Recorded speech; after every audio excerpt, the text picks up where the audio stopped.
Welcome in to Blues Hub Postgame, which is presented by Hot Shots here on Sports Hub STL, which is presented by DraftKings. The crown is yours. Wow. I don't know how exhausted and how your arms feel after that game, but man, I think I threw out a shoulder. I was fist pumping. I had a whole script ready in my head for this game, thinking, oh, Talbot just had a good game. You can't be mad at the loss, yada, yada, yada. But, oh, my, this team, they just keep finding ways. It's going to hurt if they disappoint us, hurt more than it probably ever has. Because right now, this is probably the biggest high we've had on this team in decades.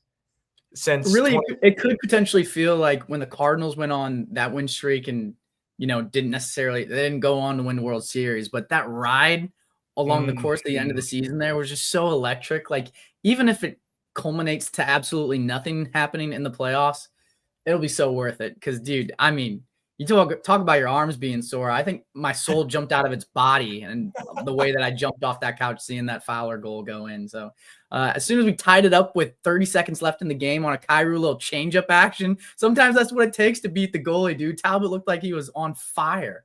But as soon as that puck went in, I knew that, we had all the momentum in the way that this team was playing. I don't think there was any chance that they were going to lose in overtime, although it did look like our old friend Vladimir Tarasenko was going to cause some havoc. Potentially, Binnington got away with a trip at the end there, but there's a whole lot to break down, so I'm excited to dip our toes into it together. It's going to be crazy.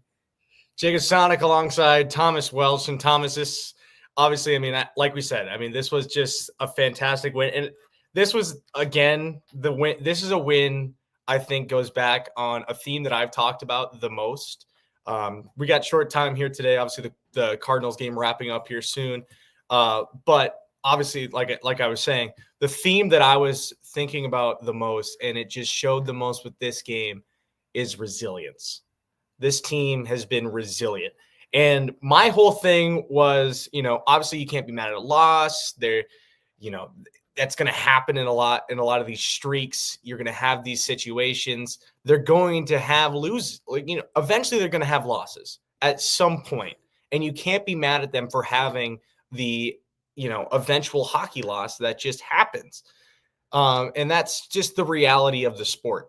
But, today I was looking at the game, I'm thinking, man, they just cannot get anything going right now. And something I replied to your tweet when you talked about Cam Talbot. When you shoot 30 shots directly into the gut out of 35, you're going to have a Vezina contender. That's just how it is. But, throw my script out completely. Throw everything I had planned for this one. I thought this was going to be 5 minutes of me just complaining about this game and how what a crappy way to end the win streak.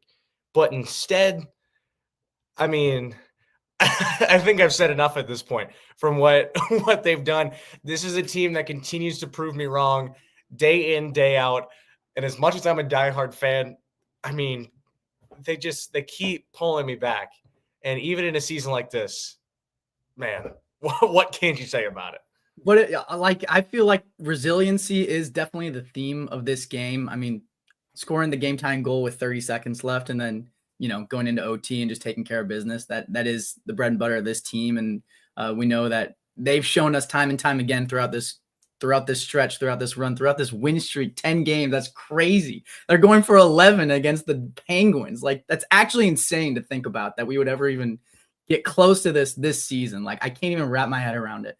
But the theme for this team as well has been volume of shots, 37 on the night for the Blues offense. And you can say they're muffins into the chest of Talbot, but at the same time, high volume, we know even Jordan Binnington, who's one of the biggest big game goalies in the entire NHL, lets in a softie every once in a while. So if your opposing goalie has to be near perfect from every angle on the night, 37 shots is a lot to stand his head on and make sure it don't go in the net. And sometimes it only takes one, sometimes it only takes two. So that's a staple of this Blues team, getting as many shots on net, but it's also funneling traffic to the net, right? So it's 37 37 shots on goal, but how many of those are screened? How many of those are tipped, creating chaos in front of Talbot? When you see that he's playing well, you got to add a little bit of wrinkle to that fabric. And I think the Blues started out a little slow in that regard. I know Monty was talking about it on the bench, but it kind of grew throughout the course of the game, and we saw results with that. But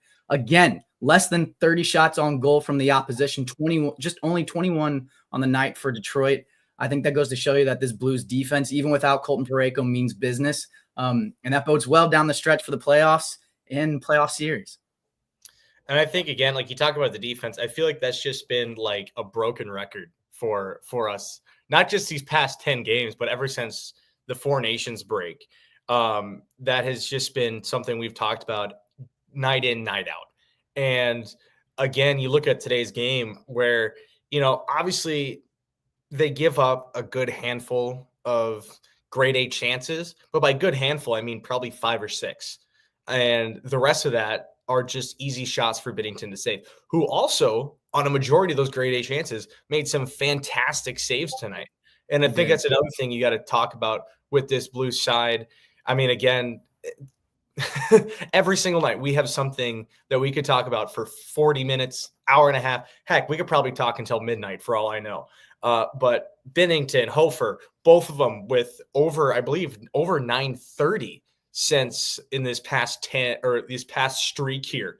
And Binnington now, I believe, 6-0-0 and Hofer 4-0-0, obviously with the wins, of course. But Binnington getting the brunt of that a little bit more. But he's at, depending on obviously his numbers from tonight, but he was over, I want to say about 938, if I remember right. Hofer was sitting at around the 940 mark. And these goaltenders talk about, I mean, what they've done, especially, and not just in these past few games, but the confidence, again, coming from the Four Nations. We saw it with Binnington, and now we're seeing it with Hofer, and we're seeing it with Binnington again. And I think, we've talked about Binnington regaining the confidence, but now he's being consistent with it.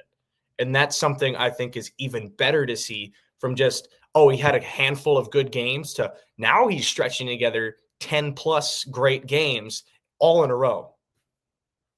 Yeah, and I know chat's going crazy about Jimmy Snuggerud right now, so let's just let's address the elephant in the room. Yeah, let's address the elephant in the room. I know you got your Minnesota roots, so I'm going to get you going on this tangent for a little bit, but I'll address it first. Obviously made his NHL debut tonight, which is huge. Gets the hot lap with the bucket off, so that was awesome to see. I did feel like, not necessarily that he was holding back, but I think he was conscious that at the NHL level, like coaches, scouts, all those guys, the development team for the St. Louis Blues is going to see, like, really, we know that from an offensive perspective, like, he has the intangibles, he has the shot, he has the release, he has the playmaking ability. The one-timer on the power play is a staple of his. I think he's at least NHL level, maybe not like superstar level, but NHL level in that regard already. And I think he's conscious that coaches are going to be honing in on his defensive skills. So I think we saw him trying to be more defensive in this debut game and maybe, I don't know, grip the stick a little bit tighter than he would have at Minnesota. Obviously, it's the big leagues. But I thought he could have tapped into his offensive potential a little bit more. But even when we saw the puck on his stick, that silky little pass across the blue line and then the shot there afterwards that gave Talbot a little bit of trouble. I think, we're seeing all the makings of why the Blues are so successful with drafting players like this. Their high-end hockey IQ is massive. And I think Snuggerud is going to fit right into that mold. But I'm anxious to hear your thoughts on it, given your Minnesota ties. Well, obviously, he's a kid from Chaska, Minnesota, former Chanhassen Hawk, though only played 1 year of Minnesota hockey, which I think is a little bit of a blemish on there. But of course, did play with the development team, so on and so forth. Anyway, but I mean, young kid from Minnesota, he's coming off of the college level. And I think a lot of people, what they compared to is like they'll probably look at Dvorsky's first game and, compare the differences between Snuggerud and Dvorsky. But when you look at it, Dvorsky has had nearly an entire season with Springfield. He's had the pro level, former NHLers, guys who have been in that level of league, but Sorry, I got distracted by the comment. I mean, yeah, that is the classic April Fool's joke.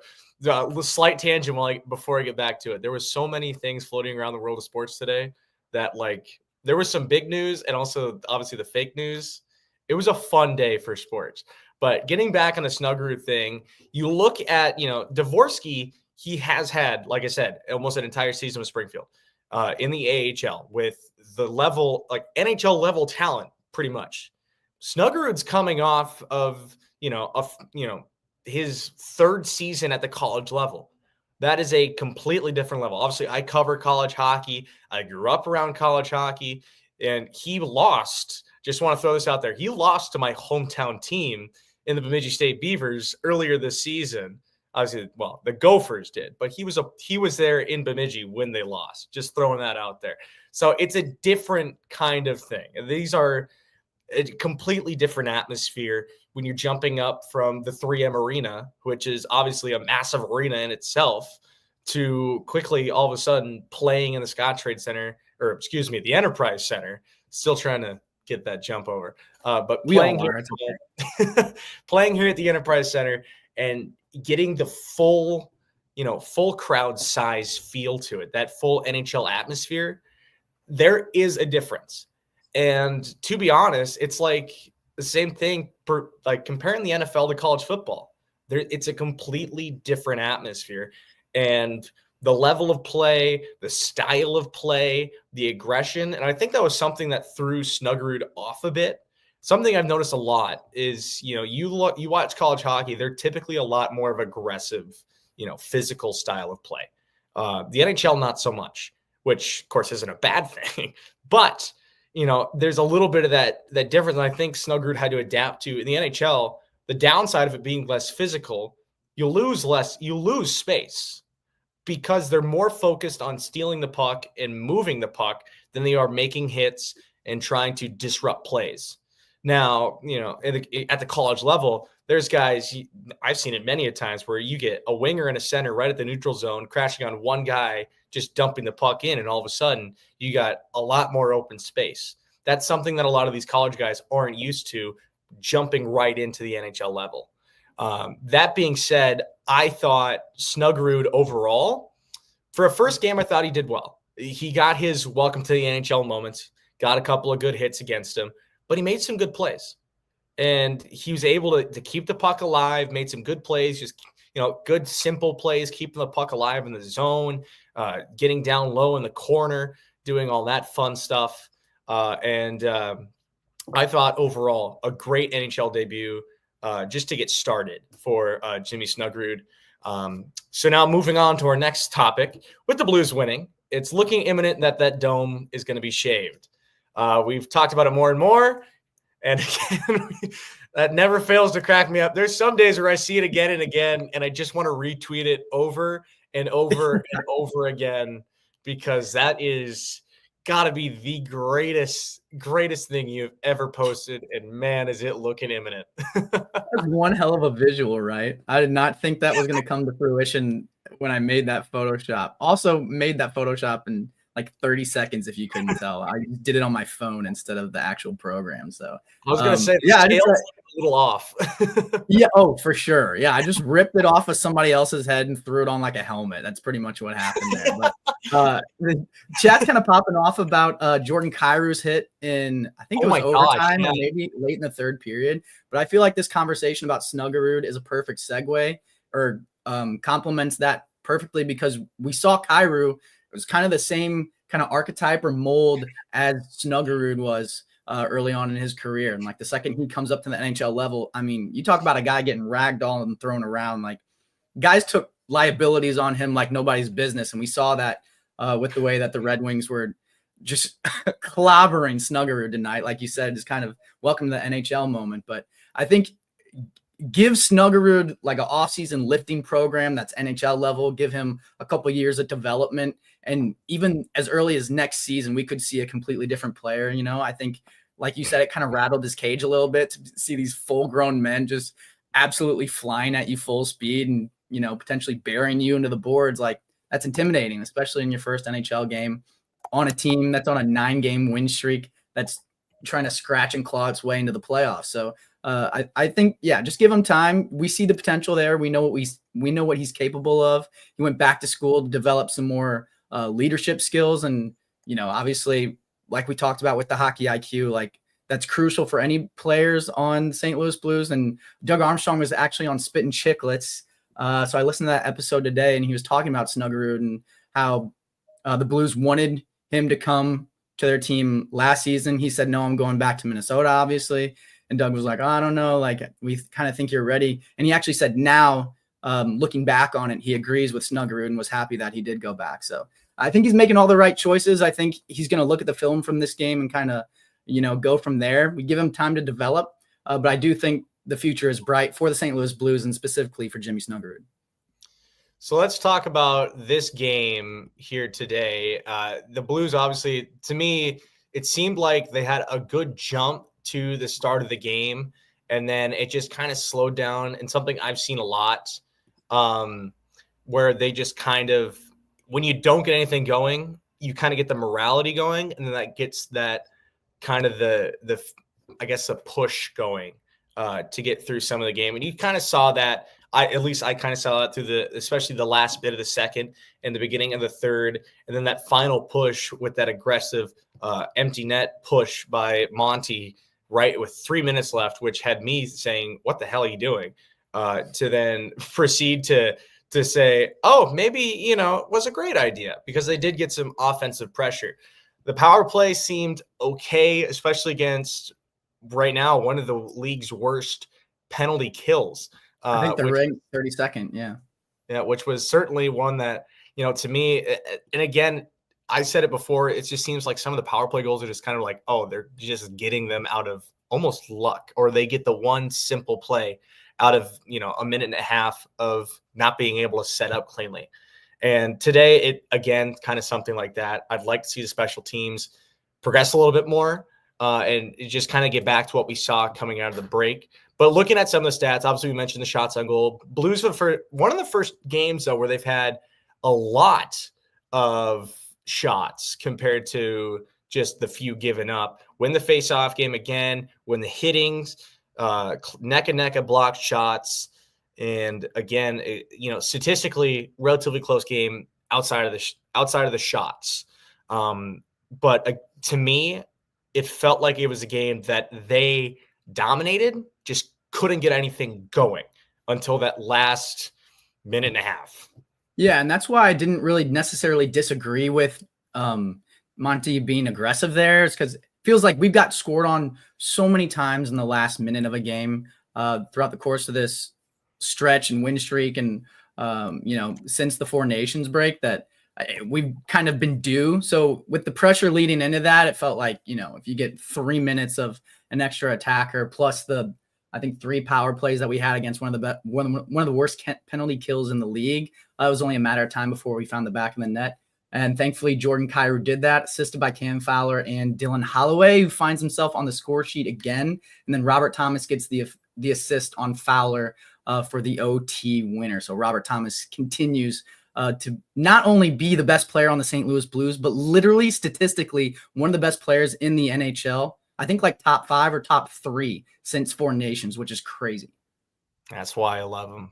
Before we wrap, get a quick look at some of the scores, or at least the important scores. Utah Hockey Club up 2-1 going into the third over the Flames. Jets are actually losing to the Kings as well. Not too important, but obviously a Central Division rival. So they are down 2-0 to the Kings just 10 minutes into the first. And also a team we might face in the Golden Knights up 1-0 over the Oilers at the first intermission. So with the win, Blues also jump in to the number 1 wild card spot, jumping over the Wild. And I think right now you got to look at it. We're 5 points behind the Avalanche. Is that feasible to jump over them? I wouldn't say anything yet. But as of right now, we are in a great spot at the top of the wild card right now compared to where the Blues were at just a mere month and a half ago, 2 months ago, to now being in the number 1 wild card spot, prime for a playoff spot. This is arguably one of the biggest surprises, that I don't think just Blues fans have seen, but honestly, one of the biggest surprises the NHL has seen probably since the 2019 season, honestly. Yeah, it's a Cinderella run. If someone's asking you who is like your dark horse pick for a team to win the Stanley Cup and your answer isn't the Blues, you're wrong. Like, it's just, you're wrong. Like, they're the best team in the NHL right now. They can't lose. Even games where it looks like things aren't going their way, they still find a way to, pull out a victory like they did tonight. So it's so exciting to be a fan of the St. Louis Blues right now, and I can't wait to see what's in store for us. Hopefully they tie the 11-game win streak. That would be awesome. I know we were talking about potentially catching the Avalanche. I think they play the Avalanche again coming up. So potentially their fate is in their hands in that regard. There's so many things in play right now, and it's like you got to have your head on a swivel or like an owl looking in every direction. So I'm so stoked. I could not be happier to be potentially shaving my head. That's crazy. That's the weirdest thing I think I've ever heard anyone say that isn't already bald. Blues will be back in action on Thursday, 7 p.m. puck drop, another home game before Saturday taking on the Avalanche at a 6 p.m.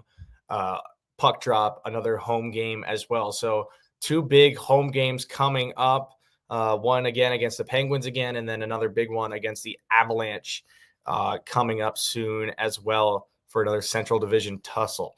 So, Thomas, this has been a fantastic game for the Blues. Thank you for catching up here. We'll be joined with Ethan Hannaford on Thursday following the Blues games, and we'll see if they can get to 11 wins in a row and possibly prime themselves to see if they can possibly break that win streak record that they broke just a few years ago in another magical season. We'll see what happens. That'll come on Thursday. So that will do it from us. Thank you again, Thomas, for hopping on. This has been Blues Hub Postgame on Sports Hub STL.